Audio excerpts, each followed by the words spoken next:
श्री स्वामी समर्थ. स्वामी कृपा ज्योतिषमध्ये मी भास्कराचार्य मंजुषा जोशी आपलं हार्दिक स्वागत करते.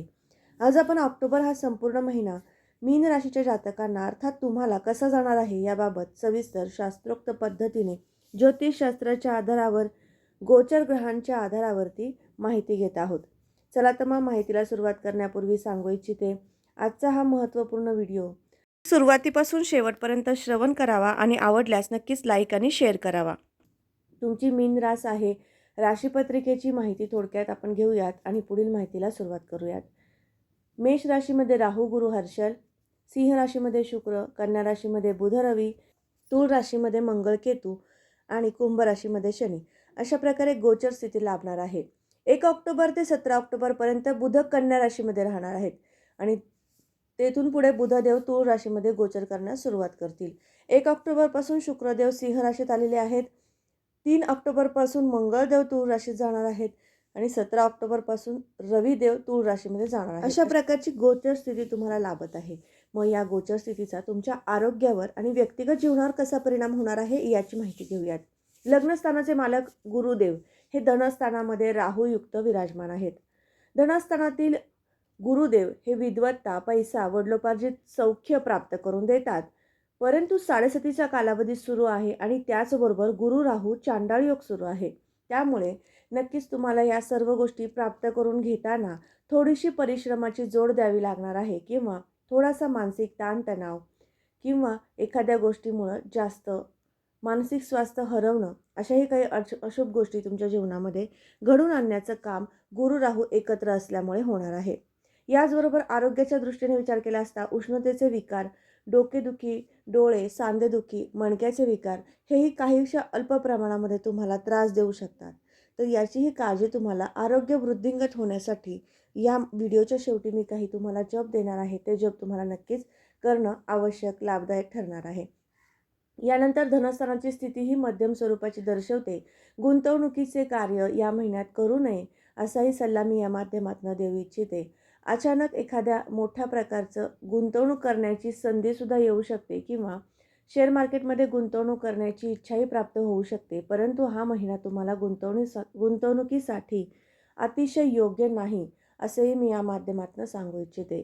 त्याचबरोबर तृतीय स्थानाचा विचार करूयात. तृतीय स्थानावरून आपण भावंडांचं सौख्य, परदेशगमन, छोट्याखानी प्रवास योग हेही पाहत असतो. तर याच स्थानावरचे मालक शुक्रदेव हे षष्ठ स्थानात विराजमान आहेत. रोग, हितशत्रू आणि त्रिकस्थानाचं बळ ज्यावरून आपण पाहत असतो ते स्थान म्हणजे षष्ठ स्थान आणि ज्यावेळेस तृतीय स्थानाचे मालक षष्ठात जातात त्यावेळेस तुम्हाला कोणत्याही कामामधनं अडचणी निर्माण करून देतात, संघर्ष निर्माण करून देतात, स्त्री हितशत्रूंचा त्रास निर्माण करून देतात. त्यामुळे नक्कीच तुम्ही काळजी घ्यायची आहे. तुमच्या कुटुंबातील इतर सदस्यांचा थोडासा तुमच्याकडे सहकार्याच्या भावनेने दृष्टिकोन नसणारे, यामुळे हा संपूर्ण महिना तुम्ही तुमच्या वाणीवरती आणि तुमच्या क्रोधावरती नियंत्रण ठेवायचं आहे. कारण मंगळदेव हे राशी परिवर्तन करणार आहेत. 18 ऑक्टोबर नंतर मंगळदेवांचं बळसुद्धा तुम्हाला कमी प्रमाणात जाणवणार आहे. त्यामुळे तुम्हाला स्वतःला वैयक्तिक जीवनामध्ये थोडासा संयमाने, रागावर नियंत्रण करूनच कुठलेही कार्य हाती घ्यायचं आहे. कुटुंबाची साथ सोबत तुम्हाला या महिन्यामध्ये 17 ऑक्टोबरपर्यंत अतिशय उत्तम प्रकारची लाभेल. परंतु 17 ऑक्टोबरनंतर कुटुंबातील व्यक्तींसोबत मतभिन्नता, मतवैचारिकता जाणवू शकेल. आईच्या आरोग्यासंदर्भात काळजी चिंतासुद्धा लागून राहू शकेल. त्याचबरोबर वाहन वास्तू खरेदी करायची असेल तर 17 ऑक्टोबरपर्यंत तुम्ही नक्कीच खरेदी करू शकता किंवा बुक करू शकता. अतिशय उत्तम प्रकारचा कालावधी तुम्हाला हा महिना संभवतो. त्याचबरोबर शिक्षणाच्या दृष्टीने विचार केला असता शिक्षण स्थानाचे मालक चंद्रदेव हे दर महिनाभरामध्ये दर 2.25 दिवसाने परिवर्तन करत असतात. म्हणजेच राशी परिवर्तन 2.25 दिवसांनी होत असतं. तशा पद्धतीने तुमचा स्वभाव, मूडसुद्धा चेंज होत असतो. तर याचाच काहीसा प्रत्यय तुम्हाला अभ्यासाच्या दृष्टीने त्याचबरोबर प्रेम प्रणयाच्या दृष्टीने अनुभवायस मिळणार आहे. तुमच्या जोडीदाराशी, प्रियकर किंवा प्रेयसी यासोबत थोडीशी मतभिन्नता, मतभेद निर्माण करून देण्याचं कार्य आणि त्याचबरोबर शिक्षणामध्ये थोड्याखानी अडचणी आणून देण्याचं कार्य मंगळदेव करणार आहेत. त्यामुळे मंगळदेवांची उपासना करायची आहे, गणपती स्तोत्र वाचन करायचं आहे. म्हणजे शिक्षण एकाग्रतेने, निर्विघ्नपणे तुम्ही अभ्यास केलेला आहे तो लक्षात राहणं आणि निर्विघ्नपणे तुमच्या अभ्यासामध्ये यश संपादन करून देण्याचं कार्य मंगळदेव करतील. तर हे एक शुभ घटना तुमच्या जीवनामध्ये घडणार आहे. याचबरोबर रोग हितशत्रूंचा विचार आपण करणार आहोत. तर हितशत्रू निर्माण होणार आहेत 18 ऑक्टोबरनंतर. त्यामुळे 18 ऑक्टोबरपर्यंत तुमच्या घरातील लोकांचं सहकार्य लाभणार आहे. त्याचबरोबर तुमचे मित्रमंडळी, नातेवाईक यांचंही सहकार्य लाभणार आहे. परंतु 18 ऑक्टोबरनंतर काहीशा प्रमाणात त्यांच्यासोबत तुमची मतभिन्नता, मतभेद, वाद होऊ शकतील, संघर्ष होऊ शकतील. त्यामुळे तेवढ्या एका बाबतीमध्ये काळजी घ्यायची आहे. रामरक्षा पठण करायचं आहे, म्हणजे तो त्राससुद्धा तुम्हाला कमी होऊ शकेल. याचबरोबर आता आपण सप्तम स्थानाकडे वळूयात. भागीदारीचे तुम्हाला काही व्यापार सुरू करायचे असतील तर 18 ऑक्टोबरपर्यंत तुम्ही नक्कीच करू शकता. तुम्हाला सुयश प्राप्त करून देणारं ग्रहमान प्राप्त होत आहे. आता 1 ऑक्टोबर ते 14 ऑक्टोबर या कालावधीमध्ये पितृपंधरवडा आहे. पितृपंधरवड्यामध्ये कोणत्याही शुभकार्याची सुरुवात केली जात नाही. अर्थात तुम्ही म्हणाल की या दरम्यान आपण कुठल्याही प्रकारची पूजा करून एखादा नवीन व्यवसाय सुरू करत नाही. बरोबर आहे, परंतु 15 ऑक्टोबरपासून तुम्ही त्या कार्याला सुरू करू शकता. परंतु ते 15 ऑक्टोबरच्या आतमध्ये त्या गोष्टीसाठी, त्या कार्यासाठी संकल्पना तयार करणं, त्या गोष्टींची पूर्तता करून घेणं, कागदपत्रांची पूर्तता करून घेणं, या गोष्टी तुम्ही नक्कीच करू शकता. कारण ह्या गोष्टीत शुभ परिणाम करून देणारं ग्रहमान तुम्हाला 14 ऑक्टोबरपर्यंत अत्यंत उत्तम प्रकारचं जाणवत आहे. यानंतर जोडीदाराचं सौख्य या संदर्भात विचार केला असता तुमच्या जोडीदाराचं सौख्य तुम्हाला अतिशय उत्तम प्रकारची साथ सोबत देऊन लाभणार आहे. आपण आता अष्टमस्थानाकडे वळूयात. अष्टमस्थानावरून आपण अचानक लाभप्राप्ती पाहत असतो. परंतु मंगळदेव आणि केतुदेव हे त्यांचं कार्य अतिशय उत्तम प्रकारे करणार आहेत, की जेणेकरून तुम्हाला अचानक लाभाची संधी प्राप्त करून देतील. परंतु ते काम पूर्ण होताना अडचणीही प्राप्त करून देतील. म्हणजे अडचणीतून, संघर्षातून, परिश्रमातून तुमच्याकडनं एखादं चांगलं, महत्त्वपूर्ण धार्मिक कार्य, आध्यात्मिक कार्य, त्याचबरोबर तुमच्या कुटुंबातील सदस्यांसाठी अतिशय उत्तम प्रकारचं कार्य तुमच्या हातून घडवून घेतील. यानंतर भाग्यस्थानाचा विचार करूयात. भाग्याची साथ लाभणार आहे का? तर या महिन्याच्या 19 ऑक्टोबरनंतर तुम्हाला भाग्याची साथ प्राप्त होईल. तोपर्यंत तुम्हाला भाग्यामध्ये अडचणी निर्माण होतील. कोणतेही काम करताना आळस, नैराश्य निर्माण होऊ शकतं. साडेसातीचा परिणाम जाणवू शकतो, की तुम्हाला एखादं काम करताना एकाग्रता कमी आहे, काम करण्यासाठी उत्साह कमी पडतोय, अशाही काही अडचणींना सामोरं जावं लागू शकतं. करिअरची संधी प्राप्त होऊ शकते. हा महिना करिअरची संधी प्राप्त करून देण्यासाठी अतिशय उत्तम प्रकारचा आहे. ही एक महत्त्वपूर्ण बाब तुमच्या जीवनामध्ये घडणार आहे. नोकरीची संधी प्राप्त होऊ शकते. ही एक सगळ्यात महत्त्वपूर्ण गोष्ट तुमच्या जीवनात आत्ता या महिन्यात लाभत आहे. व्यवसायाची सुद्धा संधी उपलब्ध होऊ शकते, पण व्यवसाय करताना थोडासा मानसिक त्रास जाणवू शकतो. कारण गुरु राहूचा चांडाळ योग द्वितीय स्थानातून होत आहे. पैसा, उत्पन्नाचा स्रोत निर्माण करून घेताना, आर्थिक नियोजन लावताना की मोठ्या प्रमाणात अडचणीही निर्माण होणार आहेत. परंतु ते प्राप्त होणार आहे असंही ग्रहमान या महिन्यात जाणवत आहे. कामाची आणि उद्योगाची साथ सोबत लाभणार आहे, नोकरीची साथ सोबत लाभणार आहे आणि त्यामुळे तुम्ही हे कार्य निर्विघ्नपणे प्राप्त करून घेऊ शकाल.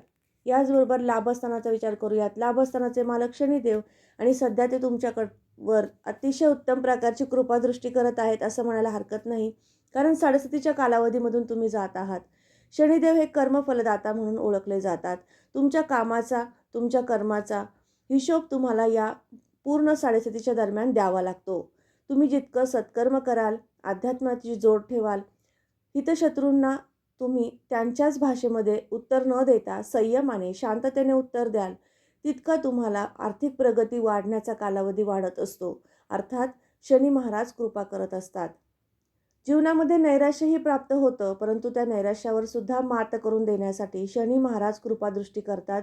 म्हणजेच त्यांची उपासनेत जर आपण राहिलो, त्यांच्या सानिध्यात आपण राहिलो, तर नक्कीच तुम्हाला हितशत्रूंचा त्रास जाणवत नाही, आर्थिक लाभप्राप्तीही घडू शकते. तर यासाठी काय करायचं आहे? हनुमान चालीसा पठण करायचं आहे. हनुमान चालीसाने कर्जाचं प्रकरण जर तुम्ही बँकेत टाकलं असेल तर ते निर्विघ्नपणे तुम्हाला कर्ज प्राप्त करून देण्यासाठी उपयुक्त ठरेल. याचबरोबर शेती, बागायत जमीन या संदर्भातले तुमचे व्यवसाय असतील आणि व्यवसायामध्ये तुम्हाला आता सध्या मंदी जाणवत असेल, कोणतेही काम करतोय, कष्ट करतोय, शेतीमध्ये अनंत प्रकारची कष्ट तुम्ही केले आहेत, खूप मोठे उत्पन्नाचं साधन निर्माण करून देण्यासाठी प्रयत्न केला आहे, परंतु ते प्रयत्न असफल ठरलेत, असं जर तुम्हाला काही जाणवत असेल तर त्याला जोड उद्योगाची साथ देणं गरजेचं ठरेल. अर्थात पशुपालन, कुक्कुटपालन किंवा इतर काही उद्योग आहेत, गृहउद्योग आहेत, याची साथ तुम्हाला द्यायची आहे. कारण शनी महाराजांच्या आधिपत्याखाली हे सगळे व्यवसाय येतात. दुग्ध व्यवसायसुद्धा शनी महाराजांच्या आधिपत्याखाली येतो. त्यामुळे नक्कीच तुम्ही हे व्यवसाय सुरू करू शकता. यातनं सुद्धा तुम्हाला आर्थिक उत्पन्नाचं साधन प्राप्त होऊ शकेल. आता खर्चाच्या दृष्टीने विचार केला असता शनी महाराज वक्रदृष्टीने कुंभ राशीमध्ये तुमच्याच व्ययस्थानात आलेले आहेत. व्ययस्थानातील शनी महाराज हे तुम्हाला किरकोळ प्रमाणात पैसा खर्च करायला लावणं, विनाठाईच पैसा खर्च करायला लावत असतात. तुम्हाला एखाद्या गोष्टीचं, मादक पदार्थाचं किंवा बिडी, सिगरेट या संदर्भातलं व्यसन असेल तर त्या व्यसनाच्या अधीनतेला नेण्याचं काम करतील. तर नक्कीच तुम्ही ही एक काळजी घ्यायची आहे. व्यसनाच्या अधीनतेकडे जायचं नाही आहे. व्यसनाधीनता कमी करायची आहे. यासाठी मारुती स्तोत्र वाचनात ठेवायचं आहे. तुम्हाला ही कुबुद्धी होणार नाही आणि तुम्ही व्यसनाच्या अधीन जाणार नाहीत. यासाठी नक्कीच याचा उपयोग होऊ शकेल. खर्चावर नियंत्रण राहण्यासाठी रीम शम शनेश्वराय नमः हा जप करायचा आहे. आता थंबनेलमध्ये सांगितलेल्या 3 गोष्टींमध्ये यश संपादन होणार आहे त्याचा आढावा घेऊयात. तर सर्वप्रथम तुम्हाला शिक्षणाची संधी प्राप्त होऊ शकते, परंतु त्यात अडचणी येणार आहेत. त्याच्यावरती मात तुम्ही करू शकाल असं ग्रहमान आणि यश संपादन करून घेणार असं ग्रहमान प्राप्त होत आहे. याचबरोबर जोडीदाराचं सौख्यही प्राप्त होणार आहे. भागीदारीचं एखाद्या व्यवसायात यश संपादन करू शकणार आहात, हेही तुम्हाला एक सुख प्राप्त होत आहे. आणि तिसरं सुख म्हणजे तुमचा व्यवसाय वृद्धिंगत होण्यासाठी गुरु महाराजांची कृपा आणि त्याचबरोबर शनी महाराजांची कृपाही होणार आहे. अशा प्रकारे 3 गोष्टीत यश संपादन करून देणारं ग्रहमान तुम्हाला या ऑक्टोबर महिन्यात जाणवत आहे. आरोग्य उत्तम राहण्यासाठी काय करायचं आहे तर सर्वात महत्त्वाचं रविदेवांची उपासना करायची आहे, रामरक्षा पठण करायचं आहे. तर आज आपण मीन राशीच्या जातकांना ऑक्टोबर हा संपूर्ण महिना कसा जाणार आहे याबाबत माहिती घेतली आहे. कोणती उपासना करायची हेही समजून घेतलं. साडेसाती आहे तर काय उपाय करायचे हेही समजून घेतलं. व्यसनावर नियंत्रण कसं आणायचं हेही समजून घेतलं. तर आजचा हा महत्त्वपूर्ण व्हिडिओ तुम्हाला कसा वाटला? आवडला का? आवडला असेल तर आपल्या या व्हिडिओला लाईक करा. जास्तीत जास्त मित्रमंडळी, नातेवाईक यांनाही शेअर करा आणि त्याचबरोबर तुम्ही आपल्या चॅनलवर नवीन असाल तर सबस्क्राईब करायला अजिबात विसरू नका. बेल आयकॉनलाही क्लिक करा. पुन्हा भेटणारच आहोत अशाच महत्त्वपूर्ण माहितीसोबत. तोपर्यंत श्री स्वामी समर्थ. जय जय स्वामी समर्थ. रामकृष्ण हरी.